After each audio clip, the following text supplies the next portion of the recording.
একান্ত আপন রেস্টুরেন্টে। এই যে হচ্ছে একান্ত আপনের দাদা। এবার আপনি শুরু করুন। নমস্কার বন্ধুরা, সবাই দিদিরা সবাই কলকাতা থেকে এসছে। আর এই হচ্ছে ছোট ছোট সব ফুটবল প্লেয়ার। এরা এক গোলে অলরেডি জিতে এসছে। খর্দার হয়ে ক্লাবের হয়ে খেলতেছিল রানাঘাট স্টেডিয়ামে। তাই হলো আমাদের টিমের কোচ, প্লেয়ারগুলো তো দারুণ। ওরা এক গোলে জিতেছে। আর জেতার সঙ্গে সঙ্গে পুরো আনন্দ করে চলে এসছে একান্ত বলে ঝরে ঝরে পড়া মাটন খেতে। 2 কেজি মাটন রয়্যাল বিরিয়ানি খেলে দেখুন। এই হাড়গুলো তোলো, হাত তোলো, হাতে তোলো, হাতে তোলো, ঝরে ঝরে পড়ছে, ঝরে ঝরে পড়ছে।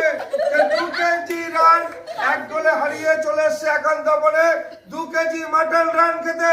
রান কিভাবে ঝরলো গেল?